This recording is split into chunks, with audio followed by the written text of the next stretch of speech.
আসসালামু আলাইকুম। আজকের পর্ব মেস্তা।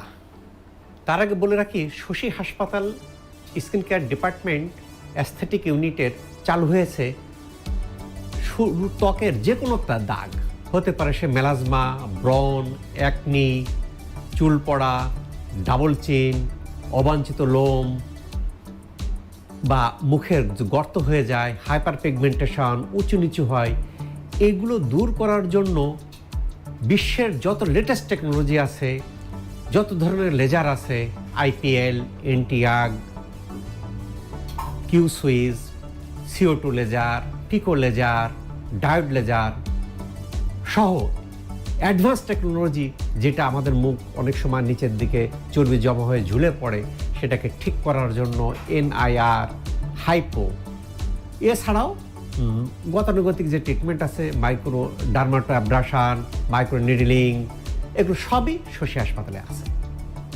আজকের বিষয় মেলাজমা বা মেস্তা। মেস্তা একটা বিব্রতকর। মেস্তা চুলকায় না, ব্যথা হয় না, তাহলে মেথার ট্রিটমেন্ট দরকার কি?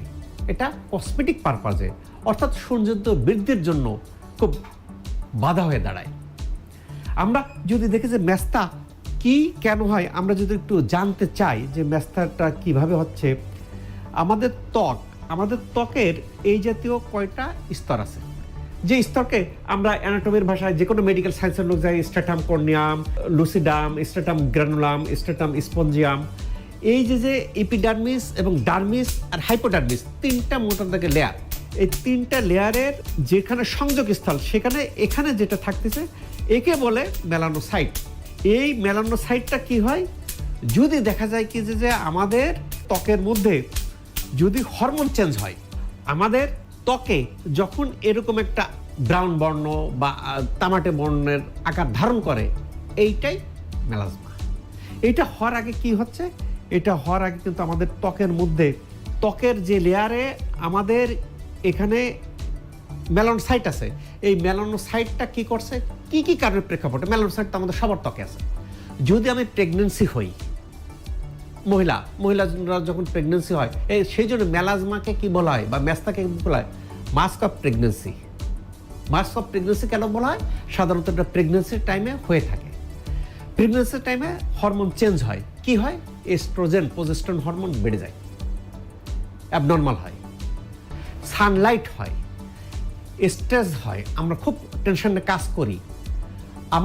তাহলে কি করবে, তাহলে এই যে মেলানোসাইট, যে মেলানিন তৈরি করে এখানে কেরাটিনোসাইট থাকে, কেরাটিনোসাইটকে ভেদ করে এই মেলানোসাইট ডিপোজিট হয়ে যাচ্ছে আমাদের ত্বকের লেয়ারে।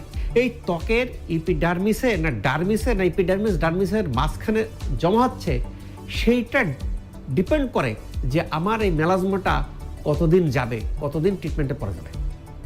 তাহলে বোঝা গেল যে এইটা যে মেলানোসাইট, এই মেলানোসাইটটা আমাদের ত্বকে যখন ডিপোজিট হয়ে যাচ্ছে অ্যাবনর্মালভাবে, স্বাভাবিকেতে বেশি গতিতে, তাহলে এই মেলানিন বা মেস্তা তৈরি হচ্ছে।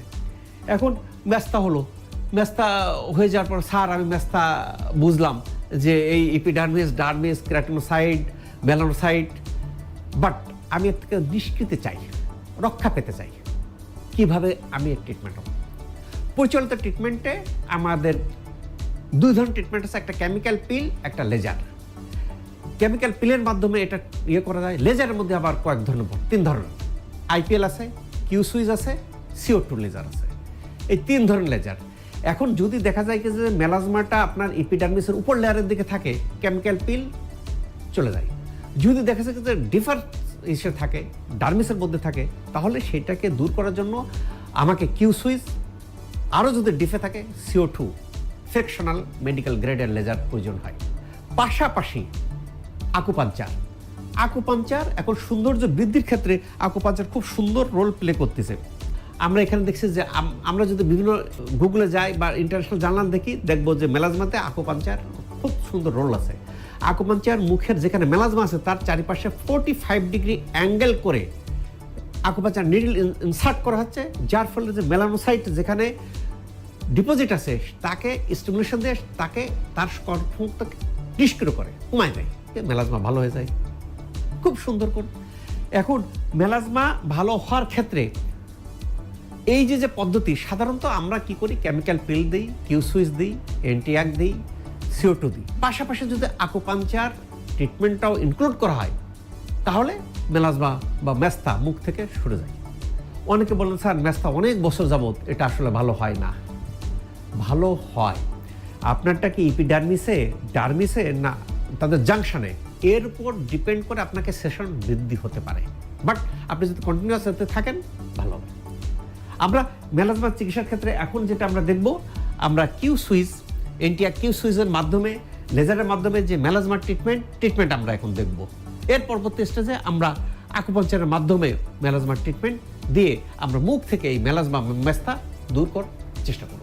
অপারেট করা হয় না, প্রত্যেকেই MBBS ডাক্তার।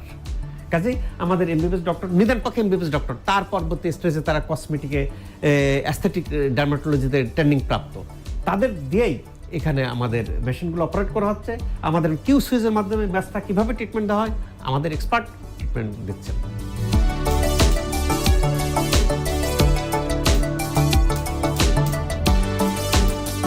আমার আজকে যিনি পেশেন্ট আছেন উনি বেশ লম্বা সময় যাবত, প্রায় 5 বছর ধরে মেলাজমা সমস্যাটিতে ভুগছিলেন। উনি আমাদের কাছে এসেছিলেন এবং কিউ সুইচ চিকিৎসাটি উনি আমাদের থেকে নিচ্ছেন। আজকে ওনার দ্বিতীয় সেশন চলছে। আলহামদুলিল্লাহ প্রথম সেশনেই পেশেন্ট অনেকটাই স্যাটিসফাইড। আজকে ওনার দ্বিতীয় সেশন চলছে। আমরা প্রথমেই রোগীকে টপিক্যাল অ্যানেস্থেশিয়া দিয়ে নিয়েছি যাতে রোগীর কোনো ধরনের কোনো সমস্যা না হয়, এবং এই প্রসিডিউরটি সম্পূর্ণ পেইনলেস একটি প্রসিডিউর। এখানে রোগীর কোনো ধরনের কোনো সমস্যা হয় না। আমরা জানি যে মেলাজমা 3টে স্তরে হয়। উপরের দিকে ত্বকে থাকলে আমরা কেমিক্যাল পিল দিই, একটু ভিতর দিকে থাকলে কিউ সুইচ দিই, যদি একটু আরও ডিফার প্লেসে থাকে তাহলে আমরা কার্বন ডাইঅক্সাইড ফ্র্যাকশনাল বা মেডিকেল গ্রেডের লেজার ইউজ করি। তবে প্রত্যেকটা ক্ষেত্রেই আকুপাঞ্চার সহায়ক ভূমিকা রাখে। আকুপাঞ্চার দিলে এই মেলাজমা দ্রুত ভালো হয়। আমরা একটা কম্বিনেশন ট্রিটমেন্টের ব্যবস্থা করতেছি। এখন আমরা যেটা দেখতেছি যে এই পেশেন্টের ক্ষেত্রে এখন কার্বন ডাইঅক্সাইড ফ্রিকশনাল মেডিকেল গ্রেডের লেজার দিয়ে এর মেলাজমা দূর করা হচ্ছে। কেন? এর মেলাজমা যে পিগমেন্টেশনটা, মেলানোসাইটের স্তরটা যেখানে জমা হয়েছে সেটা ত্বকের বেশ ডিফে। যাদের ডিফে যায় তাদের এইটা ব্যবহার করতে হয়, তাদের কেমিক্যাল পিল বা অন্য কোনো মাধ্যম দিয়ে ভালো হয় না। আমরা এখন এই পেশেন্টের ক্ষেত্রে মেলাজমা দূর করার ক্ষেত্রে কার্বন ডাইঅক্সাইড ফ্র্যাকশনাল মেডিকেল গ্রেডের লেজার কিভাবে ব্যবহার করা হচ্ছে সেটা আমরা দেখব।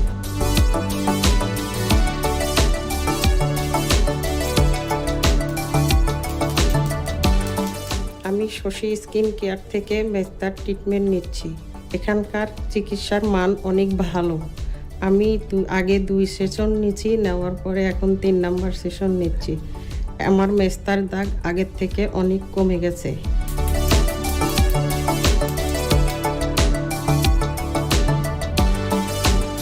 আমরা জানি যে মেস্তা বা মেলাজমার প্যাথোফিজিওলজি 2টা। একটা hormone imbalance, oestrogen progesterone hormone imbalance. দ্বিতীয় নম্বর ম্যালফাংশন অফ মেলানোসাইট। এই দুটাই কারেকশন করার ক্ষেত্রে আকুপাঞ্চার খুব দুর্দান্ত রোল প্লে করে। আকুপাঞ্চার হরমোনকে ব্যালেন্স করে এবং মেলানোসাইটের ফাংশনকে ঠিক করে। এখন আকুপাঞ্চারটা দেওয়ার আবার নির্দিষ্ট নিয়ম আছে মেলাজমার ক্ষেত্রে। আমরা মুখে যেখানে মেলাজমা দেখতে পাচ্ছি আমরা মেলাজমার স্থানটা এখন আকুপাঞ্চার করব। মেস্তা বা মেলাজমার ক্ষেত্রে আকুপাঞ্চার দেওয়ার ক্ষেত্রে 45 ডিগ্রি অ্যাঙ্গেলে দিতে হবে যেন মেলানোসাইটকে কাভার করে।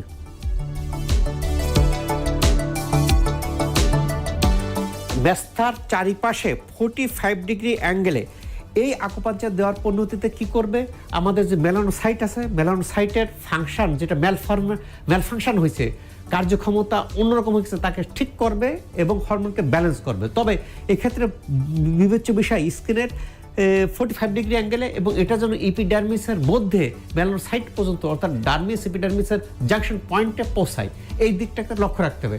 একজন দক্ষ আকুপাঞ্চারিস্ট এটা জানেন। কাজেই অ্যাস্থেটিকের ক্ষেত্রে, ত্বকের সৌন্দর্য বৃদ্ধির ক্ষেত্রে আজকালকার দুর্দান্ত ভূমিকা পালন করতেছে আকুপাঞ্চার।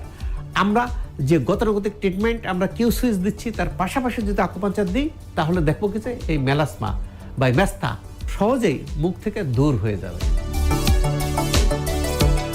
এই মাসের এই পর্বে এখনই বিদায় নিচ্ছি। আবারও দেখা হবে চ্যানেল আইয়ের পর্দায় আগামী মাসে।